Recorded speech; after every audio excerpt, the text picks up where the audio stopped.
This is the Deer Man Inbetweener. Everybody, thank you so much for tuning in. This is the Deer Man Inbetweener. It's a very simple podcast to go in between chapters of Deer Man, in which I just talk to my favorite writers, artists, musicians, vagrants, talking deer, talking animals. I might interview my own dog. But thanks for listening. Today we have Trey Hudson, founder and editor-in-chief of Mad Shade. And if you're in Austin and you've seen Mad Shade, you know it's brilliant. Let's listen. Trey Hudson, welcome to the show. This is a Deer Man Inbetweener, which will probably be called the Hilbert-cast or something like that. I just want to ask you, first, the most important question. Okay. The very most important question.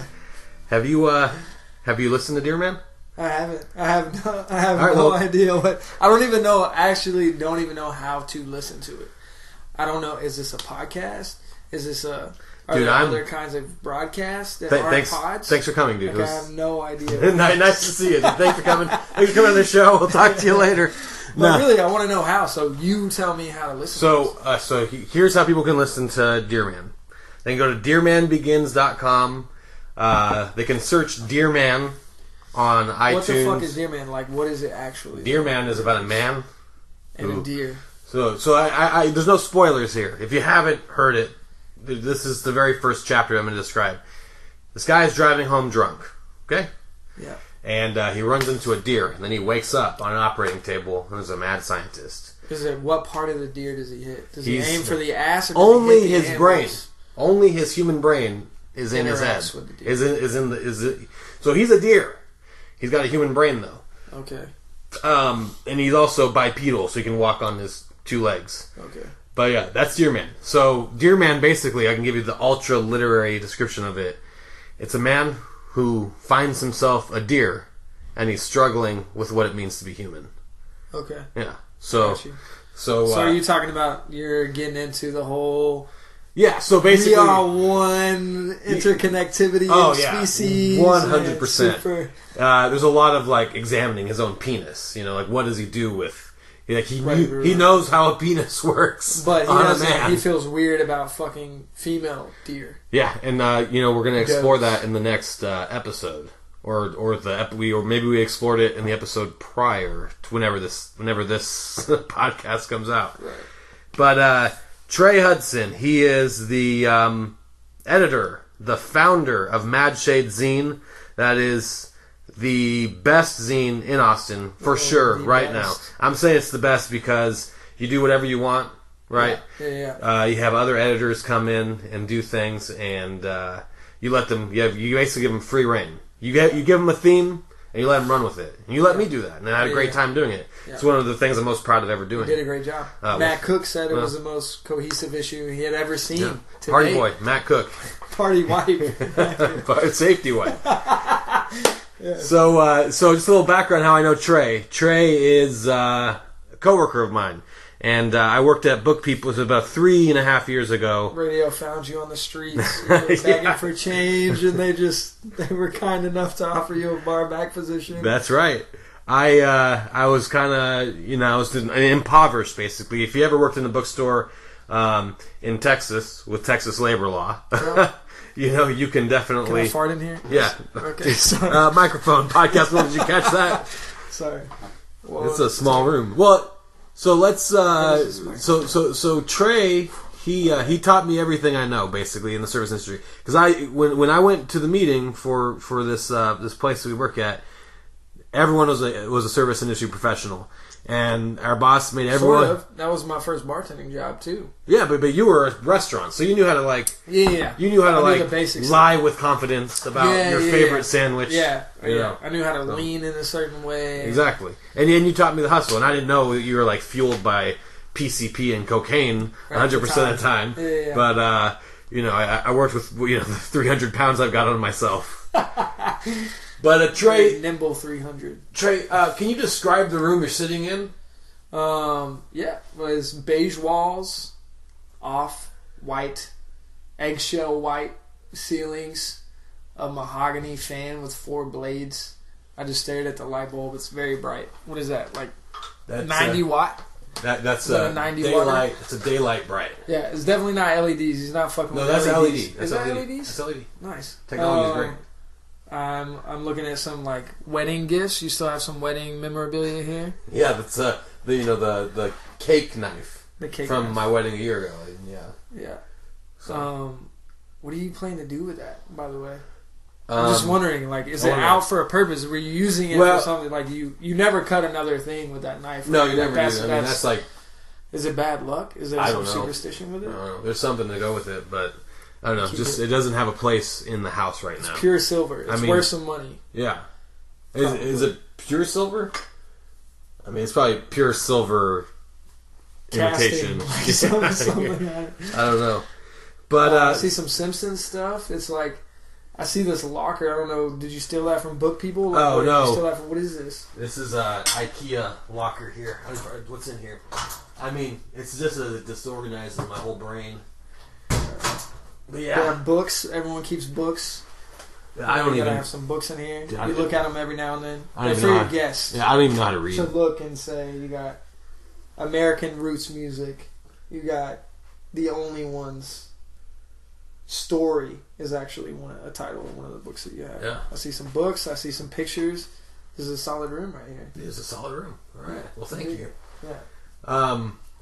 Let's talk a little bit about your philosophy when it comes to Mad Shade. If someone listening wants to contribute to Mad Shade, what do you say is like the whole idea behind Mad Shade? The whole idea of Mad Shade was, I'll tell you what it was, because it's evolving all the time, because it started out with, I want everyone I know to do one piece of writing, give me one photograph, and give me one piece of other visual art, not photography, like drawing, painting, collage, whatever the fuck you want it to be, graffiti stuff, doesn't matter, but give me some other form of visual art. So one of each is what it was supposed to be. But then I quickly found out that not everybody's down to do that. Most of the time they have their thing. Like, I'm going to write, or I'm going to shoot a few photographs, or I draw. So I realized that design wasn't going to work. But I wanted to do that for myself every single time. So it's submission-based, which is also flawed in a way, because then you're relying on however many other people to actually be down every single month. Yeah. Like, all right, thanks for giving me this inspiration or whatever, and I'm relying on the fact that I'm going to be inspired all the time, which isn't true. So it's been changing in the way that I can't expect myself to do it. Like, I'm the only one making the deadlines. If I want to say it's every single month, then in the beginning, if it was 5 weeks or 6 weeks, that was like death to me. Yeah. Like, I need to get this out. I have to get this out. And it's like, hold on, man. That's never what it was about. Yeah. Like, you need to allow yourself to just go through it, give yourself some time, because I don't have anyone else to answer to besides myself. So and then every 3 months I have this, should I even do it anymore? Because you're only throwing money at it. That's all you're doing. Yeah. And then you give to charity because you don't want to divvy out like $30 between 10 people. Yeah. You'd feel bad if you kept the money. Yeah. And even if you just let it sit there for the next Mad Shade, like when we do zine release shows, there's an influx of like $300 or $400, and you get that extra motivation of like, shit, we actually are doing something. Like, people are playing music for the first time. People are like performing in front of people for the first time, whatever it may be. And you can kind of see the tentacles going out and affecting different people, and that's awesome to see people get out of their comfort zone and do new things. So that was the idea to begin with, and now I gotta allow myself to kind of keep going with it in a way that can change and not make it too strict and stringent. Yeah. Well, one thing that is important to mention is that you do give to charity every single issue. Yeah. So basically, you're just making money that covers the cost of printing. Yeah, hopefully. But it doesn't. Right. So then I end up spending $150 out of my own pocket to put out the next issue because I have this thing that's like, it needs to get out. But I mean, it is the coolest looking thing. It's one of the zines where I appreciate it. No, it really is one of the zines where it feels like what a zine is supposed to be. Like, it's not.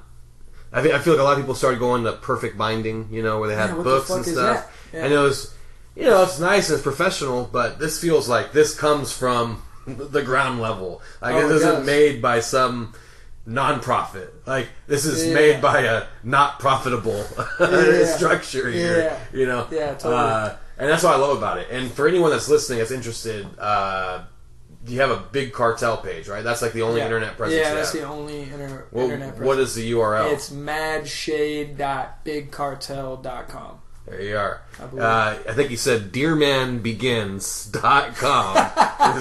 Yeah, if you put my link on there, that'd be great. I'm gonna put my link. I'll put your link on there. But it's in the cost of permanently, you know. Well, that charity money you're giving out. You're giving out to people. Yeah, charity. Pay it to me. Air quote charity. So Trey and I work together, so we expend a lot of our conversation at work. But he did tell me the story. So I have neighbor problems. He has neighbor problems. My main neighbor problem is that they even exist. But you want to be alone, dude? You don't want to be alone. You like your neighbors. You can't tell me that when you step outside and it's like 65 degrees, the sun is just coming up. You know, it's still, everything is a little moist outside still. If you see your neighbor beside you and they smile at you or something, that's super traditional scene. And they got the robe on because for some reason they wear a robe and they're drinking hot coffee and they're like, good morning. They could even throw a comma and a neighbor in there and you would probably still feel a little warmth in your heart. I do say hi to everyone I see basically. It's a bad habit from just being a goddamn American. I do that too. Yeah, but I say hi to everybody. And or give them the head nod. I acknowledge people. If I'm passing by them, I think it's weird to like not have any kind of acknowledgement of them. But that's just like a weird thing that I do. I don't know. I can't crush it. But I say hi to my neighbor all the time, even though he's deaf. Well, I can sign hi, man. Yeah, it's probably the easiest sign. Yeah, but you know, it's just one of those things I do. So I'm pretty polite in that, but I do like I think everyone harbors this seething hatred for any kind of slight. Yeah. I mean, it's probably because I hate myself, but then I just have to transfer it onto another person. It's easier. It's more visible then. So you're an avowed Satanist, and you just moved, and you have neighbors that are Christian. Let's tell the two people listening to this right now. Well, let's be clear. If I had to choose between Christianity and Satanism, or like not even that, because that's both structured. But if I had to choose like a thing to worship, it would definitely be the devil before it would be God. So I wouldn't say that I'm a Satanist, but actually, I don't even think you believe that. Because I know, because you're kind of like me, where it's this. I know that you don't think there's any kind of cosmic underpinnings to the universe. I mean, there's cosmic stuff, but there's no like spirituality behind it. There's no good and evil battling out. But I'm saying, if you had to choose, right, the picture of heaven that has been painted to us throughout our whole lives, at least me, I shouldn't speak for everybody else, those other two people that are listening and you, that, you know, that was their impression. But mine was always like, you somehow lose your autonomy whenever you get to heaven.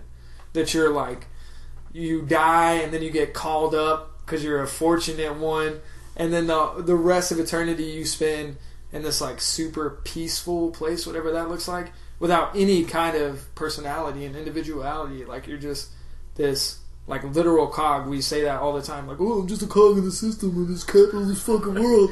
But like, Bernie Sanders, man. Yeah, fuck. Heaven is like the most bureaucratic place like in the world. Like not in the world, but above the world, or whatever the fuck that you could conceive of, where you have no say anymore. It's like, oh, praise you, Jesus, I'll sing for the rest of my life.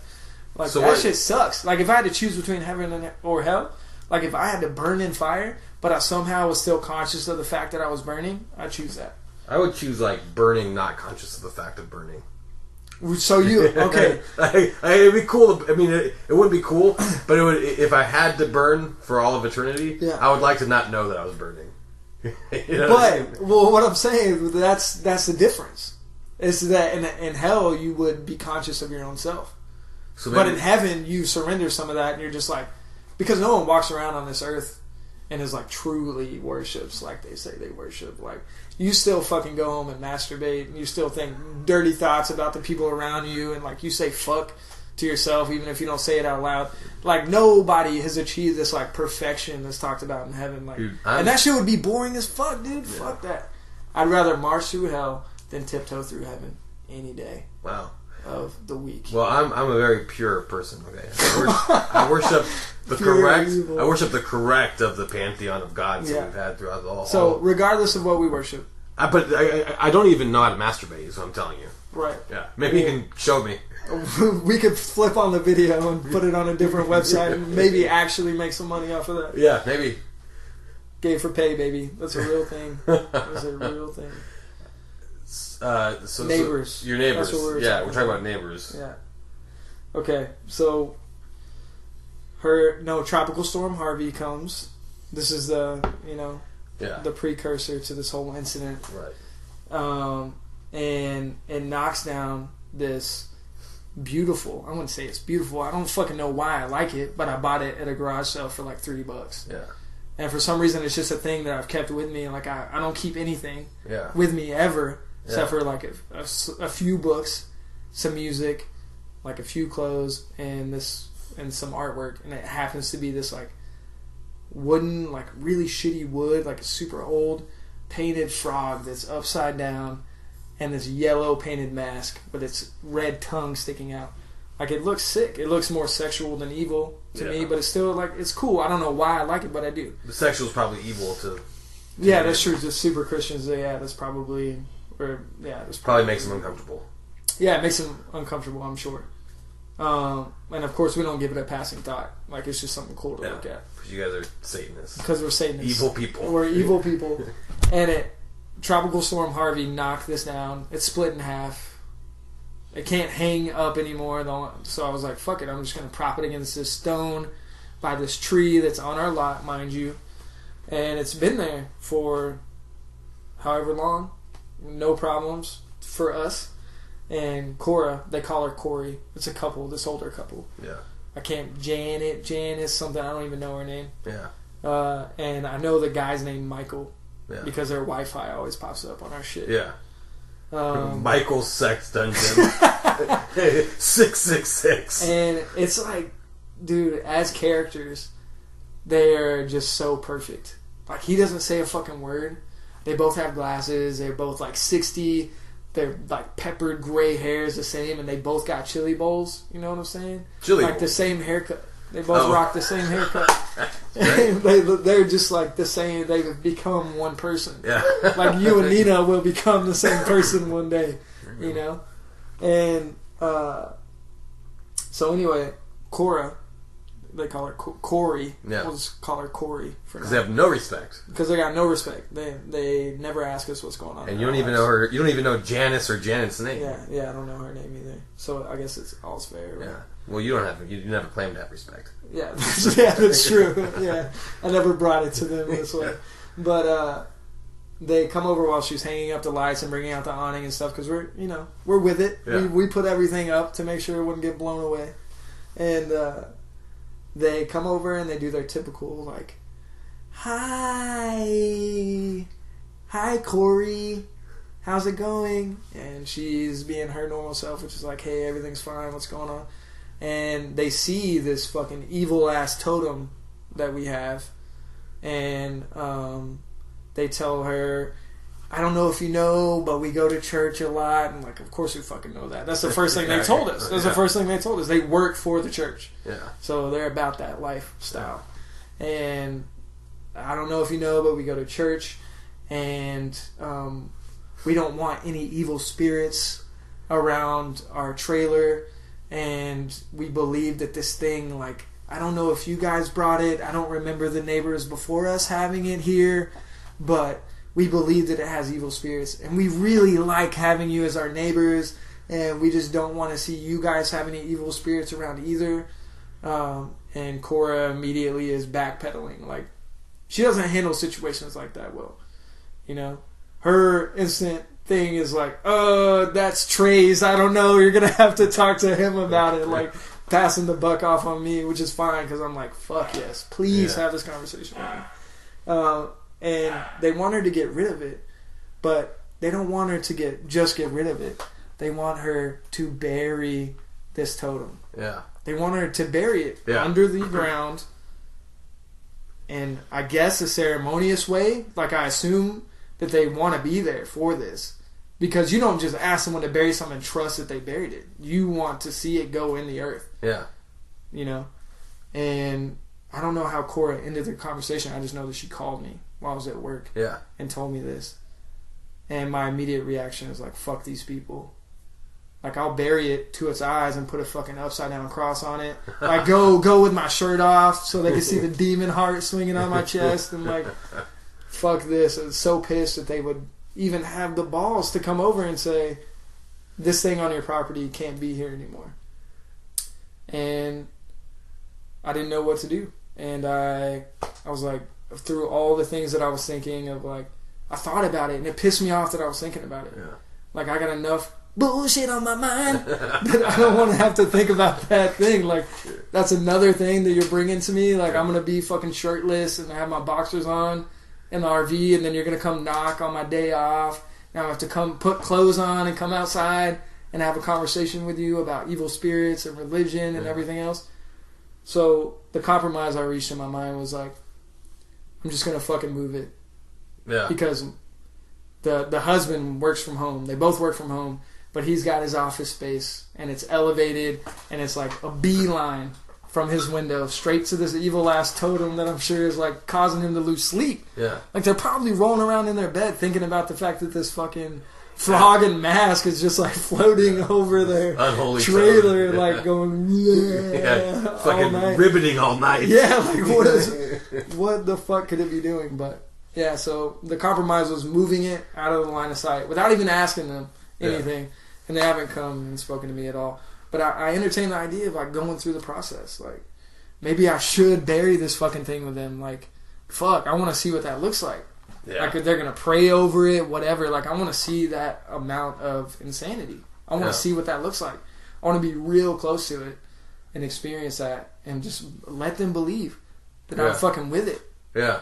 You know, but then I thought, like, they're inviting me to church probably after that. They're going to, like, take issue with anything in my yard. Like, gotta nip it in the bud and just be like, hey. Well, you reach a compromise. I mean, I think, you know, one thing is to roll over, and one thing is to be, like, super disrespectful, which would be in your right to do. But at the same time, it's just like, you have to live next to there's people. no lessons they're to teach. Outlive. Yeah. It's not like they're going to all of a sudden see the light and be like, hey, this upside down cross really showed me that I shouldn't come over there and try and tell them what to do with their yard. Like, no, it's only going to create more issues. You put that upside down cross, and I realized, man, that guy fucking Jesus, dude. Ugh. Why did I dedicate my whole life to him? I thought it was the other way my whole life. I thought it was right side up. Yeah. Now I feel dumb. All right, man. Well, Mad Shade is monthly, right? It's supposed to be monthly. I think we're working on, like, when was the last one? It's like June something. And like, here we are, and no. It must have been early July. I think July 15th. It was supposed to come out in June, but it was like July 14th to 15th. So we're talking like 6 weeks in between the last two issues. Yeah. But I mean, the way it comes out and the way it's distributed is, like, to me, like, that feels like a zine. Like, people are holding something special, something that probably won't get reprinted. No, it's not. There's no way. Unless someday someone's like...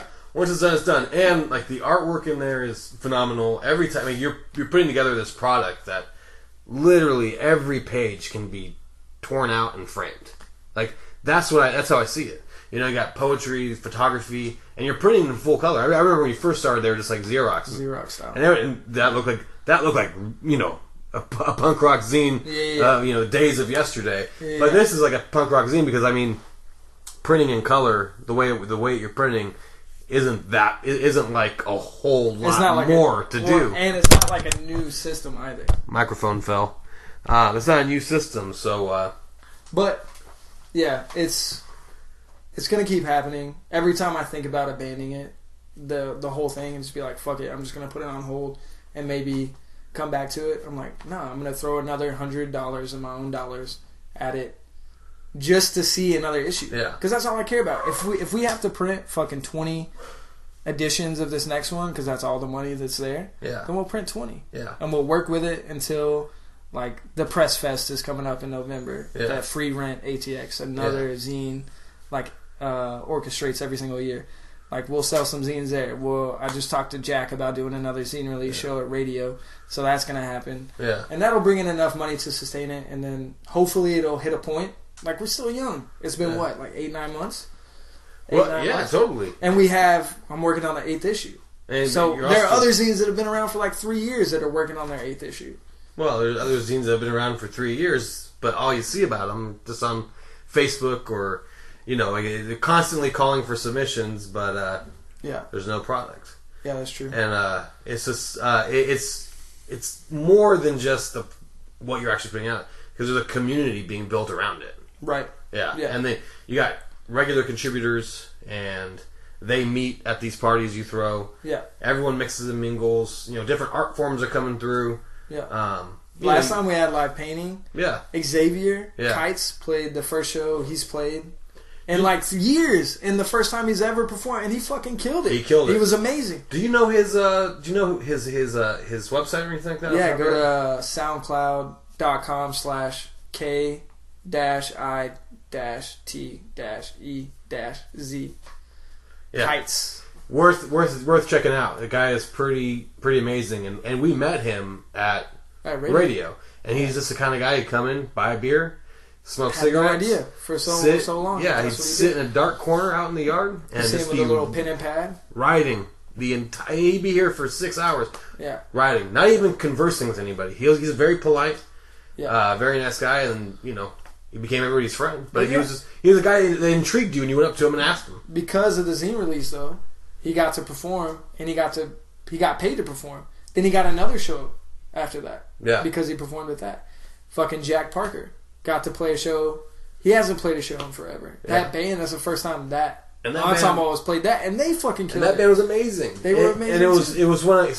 I'm from California, as everyone probably knows, and in Texas is a joke. Everyone hates California. Everyone hates everybody in Texas. Yeah. But the one benefit is everyone around Austin in Texas hates Austin. California. Well, hates Austin, right? Like if you go to Dallas, people hate Austin. Right? Yeah, everyone hates Austin. But everyone in Austin hates me. Well, they don't hate me, but it's one of those running jokes where I'm from the worst part of California, Los Angeles, and it's kind of a joke. What the fuck were we talking about?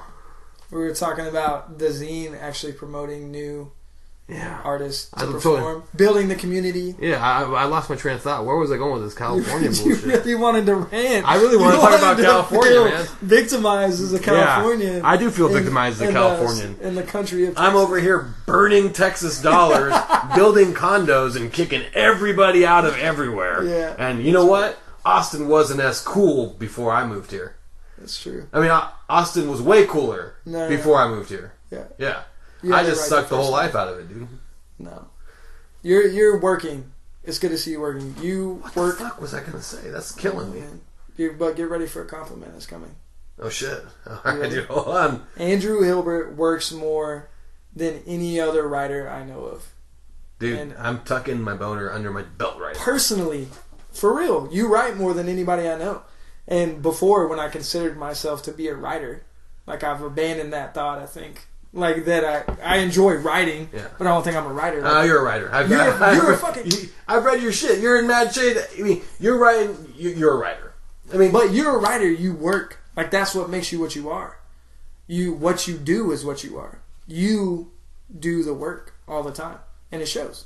I'm looking at Death Thing, Bang Face in the Glory Hole, Invasion of the Weirdos.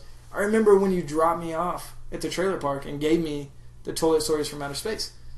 And that ended up in Portland and passed around everyone's fucking toilet there too. Yeah. But I mean, you've been putting in work for a long time, and it's cool to see. It's motivating to see someone continue to do it because that's the mark of anything. Well, it's one of those things where it's fun to do, and when I moved here to Texas 8 years ago now, you have to build a community. I mean, part of me is like, dude, I'm such a lone wolf on a lot of things. Like I don't like. I mean, I'm not a very social animal. Like, I can be very social. I can be very extroverted, but I prefer to be at home. But the thing is, like, the kind of community you're building with Mad Shade. Right. Like, I kind of like, that is what keeps keeps me going in a lot of ways. Is knowing that other people are doing things and people are sharing stuff and everyone's enjoying each other's stuff. And that's what I like about creating art, you know? Well, that's the thing. Like, sometimes you can't... People always talk about how difficult it is to make art. And it's really not that difficult. Like, because when you're doing it for yourself. When everything's for yourself. And you can continue to stay true to yourself and do it for yourself. But the minute you put that shit on paper and someone else is reading it, or you got like 12 submitters, you feel the responsibility of their work and the fact that like they trusted you enough to give it to you and put it out in this issue or whatever. It becomes a different kind of work, and it does become difficult at times. Yeah. And you need that community to be like, hey, dude, like, I believe in you. I believe in what you're doing. Where's my pay? Yeah, exactly. Where's my free zine at, dude? Yeah. Like, I gave you this stuff. Yeah. And that's the reason why I wanted to keep it open submission was, first, I didn't trust myself enough to put a whole issue together with just my work. Yeah. Because I didn't even start drawing until a year ago. Yeah. I never even draw. You saw the first picture I ever drew. Yeah. Like, I never did that, so I didn't trust that I would have enough content to put it out anyway, but it's checks and balances. Yeah. It's someone else being like, hey, dude, like, I gave you my shit, and now I'm responsible for it, and I'm responsible for putting it out. And it's important to do it. Like, I always come back to, even if I don't know why it's important, if it feels important to me, I need to do it. Yeah. That's what I like about you. You have this drive. You have this drive, and you see the fucking finish line. Yeah. And what's amazing, too, is that there's a lot of people who think about doing a zine. And the funny thing is, when you do it, it's kind of like one of the easiest things in the world. It's the easiest shit in the world, dude. You know? What do you have? How many do you want to make? Yeah. You want to make? I can tell you how to make 50 zines at a time. Yeah. Just get $250. Sell those motherfuckers for like $7 a piece. Yeah. And then keep paying like $600 over time to keep printing more. Yeah. Like, you'll get something out of it. Like, you'll be able to keep it going. Do you want to get rich off of it? You probably don't have a plan there. No. Yeah. But you know, it's like building that zine. Man, I'm losing my train of thought all the time. It's too much Papa John's pizza. No.